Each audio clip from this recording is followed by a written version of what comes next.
One of our favorite people to shit on this show is Jen Psaki, because I'm strangely attracted to her. You say she's a 6. On a great day. That's everybody keeps saying that to me, but I'll tell you, like I said, it might just be, I've said it before, and I'll say it again, it might just be because I lost my virginity to a cold ginger that I find her attractive.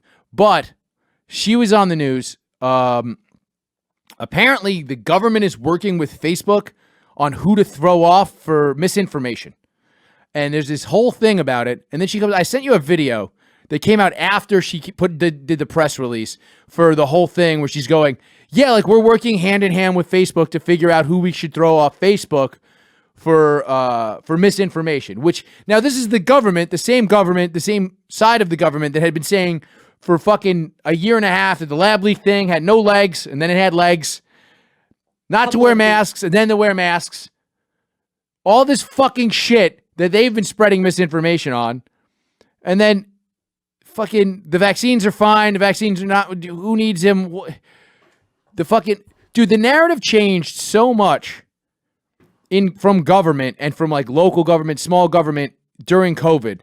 Like it felt like 1984 at points where they were like, no, they were always saying wear a mask. Like people were saying to me, no, they were always saying to wear a mask. I'm like, no, they absolutely said not to wear. And it would just change weekly where it was like we've always been at war with Eurasia thing. And so now this lady says this. Play this fucking video. This fucking cold. First of all, she looks like a cold, dead woman, right? Mm-hmm. Why can't I? Okay. She looks like the hot redhead from Star Trek, but if she became like a withered witch via sorcery. You know what I'm talking about? Jerry Ryan? The cyborg chick? 7 of 9. Yes. Yes. I forgot you watch a lot of Star Trek. I don't. I just remember that show being very popular when I was a kid. I, for some reason, cannot fucking pull up I can't pull it up for it to be on the monitor, so does it just sound cool? Yeah, sure. Steps that... What? I like to look at it. All right, give me a second. I'll make it so you can look at the fucking broad. Well, I want to make fun of her appearance, Mike. We're doing a comedy show. I need to make fun of women's appearance. You're making. This is a misogynistic comedy show, Mike. That's what you're doing. You're making fun of her. You're not just, I'll take a look. extremely attracted to this. She's just quite clearly a 3. She's very cold, Mike. There's something about her coldness that I really like. All right. Let's see here. That we have, Look, she's like a lizard that person. could be constructive So for sexy. the public health of the country are providing for Facebook or other platforms to measure and publicly share the impact of misinformation on their platform and the audience it's reaching. Also with the public, with all of you, to create robust enforcement strategies that bridge their properties and provide transparency about rules. You shouldn't be banned from one platform and not others. Pause it. That's the issue I had to think. You shouldn't be like, we went from a month ago, this narrative was they're private companies, they can do whatever they want, to, well, if you're banned from Facebook, you should be banned from Twitter. That's fucking insane. You might have different content messaging on both of those platforms. Mm-hmm. I know I go to Facebook to spread misinformation, but then on Twitter, it's really just dick jokes. I keep all my misinformation spreading on Facebook, Mike. That's where I do it. That's what it's for. Because I know a lot of old ladies are going to watch it there. You know what I mean? Mm-hmm. But that's a fucking crazy thing that it went from, and I've said this, I feel like I must have said this on the show, but like, there's this thing where I do believe that they're private companies and they should be able to do what they want. I don't think they should be treated like these tech companies should be treated as public utilities. I think the actual fix to this is just shaming people who want to deplatform people. You know what I mean? Like the people, like we should, it is, you can believe that they're public, they're private companies that can do whatever they want, but you can also believe that it's wrong for them to deplatform people, and that anybody that's calling for deplatforming has a serious character flaw and should honestly shut the fuck up. I mean, I've told you this before. If you're going to send an angry tweet out, what you should do before you hit send on that tweet is you should take a piece of paper, fold it in 3, put it in an envelope, seal the envelope, and walk to the nearest mailbox. If by the time you get to that mailbox, you still are angry, go ahead and hit send on that tweet. If you can't do that, shut the fuck up. And we as a society, really need to start telling these fucking idiots to shut the fuck up. Do you not agree with me? 100%. Like, that's what it is. Like, it's not that the tech companies need to fucking have this weird free reign. The government doesn't have to get involved. We just literally all have to say, shut the fuck up. Because 90% of us believe that the people who want to deplatform people, who want to fucking kick people off shit, are fucking assholes. You know what most people say when they find out like somebody got kicked off of a show or got fired or got canceled? They go, well, like they should have known that people were going to get mad if they had said that. But you're not disagreeing with what the person said. No, I think they should be able to say that. It's just like, you got to know people are going to get mad. That's what people fucking say. Well, you got to know it's going to be a problem. It's like, well, no, if we all spoke up and said, no, you're the problem for getting mad at this shit, that would solve the fucking problem. Societally, we should be shunning these people. They are tattletales. When did we start liking tattletales? I don't think we ever did. They stink. All of them fucking, and it's so fucking crazy now. Like, this is the thing. So this comes out, and now obviously there's been all these apps that have been created if you get to play, Parler, Gab, all this shit. And now there's people worried about government spying in their phones, and they've literally come out with this thing. It's called, pull up a picture of the Freedom Phone. Google it real quick, Mike. I'll read you a little bit about it right now. The Freedom Phone, it's a MAGA branded Freedom Phone. I just read the Gizmodo review. It's a this guy is saying basically it's just a actually, yeah, go to the I think there might be a commercial for it. Here, is this it? Yeah, that's it. But pull up the picture of where it says best phone down there, which is the dude. So basically this guy is just doing an infomercial that to keep away from this phone costs $500.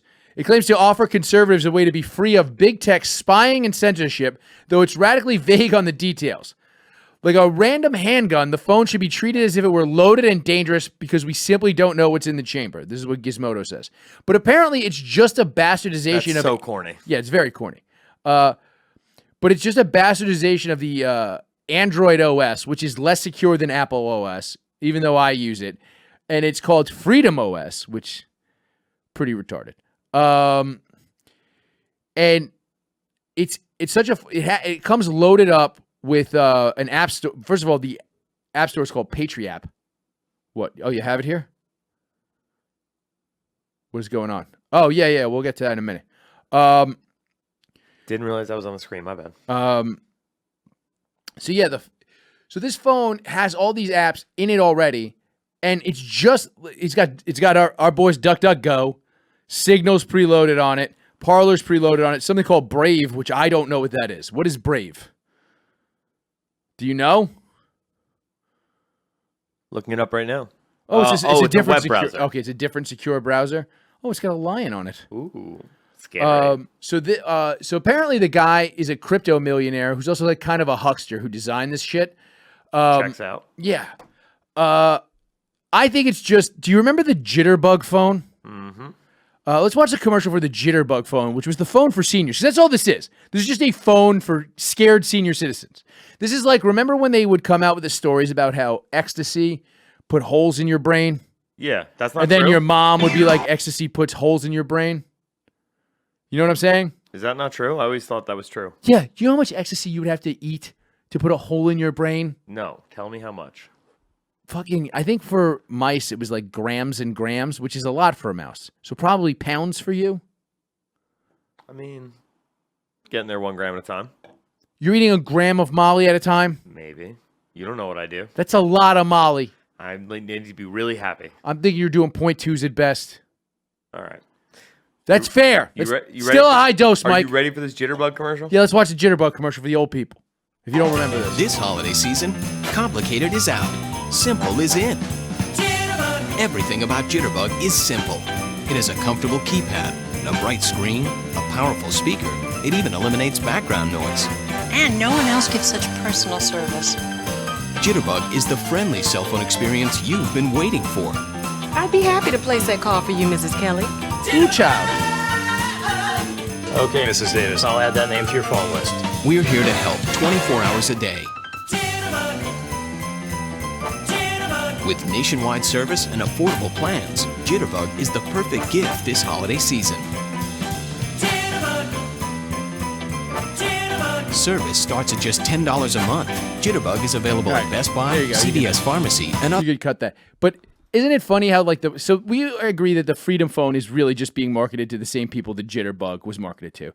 And it's funny how the priorities of senior citizens in the last 15 years have come from, well, it's got big buttons so you can see it and it blocks out other noise. Also, you'll talk to a white or black person on the phone instead of a smelly Indian. Like that was the advertisement for the Jitterbug. It's just like, hey, old people, you're being left behind. But you need this thing because you're going to fall down, and they don't sell medical alert bracelets anymore. Jitterbug. And now it's kind of like, the Democrats are spying on you! Jitterbug. Joe Biden's going to rape your children! Jitterbug. Jen Psaki's going to pull her skin off and eat your soul! Jitterbug. Also, Facebook is scary! Jitterbug. I don't even know what TikTok is! Maybe it's the Chinese controlling your mind! Jitterbug. And you can get this at Best Buy, Circuit City, and all the other old people stores. Jitterbug. One more thing, use Signal, it's encoded. I know you don't even know what any of these things do. We have our own app store. You could buy a Trumpy bear there. Jitterbug. Go get a Freedom Phone. Jitterbug. Remember the Jitterbug, that dance you did 100 fucking years ago? It's fucking back and it's a fucking phone! Jitterbug. Moving on. Hey guys, if you enjoyed that clip, make sure you subscribe to the show on iTunes, Spotify, Google Podcasts, or wherever you get podcasts. And make sure you follow me at Chris from BKLYN on Twitter. Also, of course, make sure you support our sponsor. That sponsor is Vinylgraph. With Vinylgraph, you can make custom graffiti pieces that are on vinyl stickers that adhere to your wall. They're reusable. You can take them down, use them again. Vinylgraph.com. That's VINYLGRAFF.com. Use the promo code Chris1 at checkout, and they're going to give you a sweet 10% discount. That's vinylgraph.com. Use the promo code Chris1 for a discount.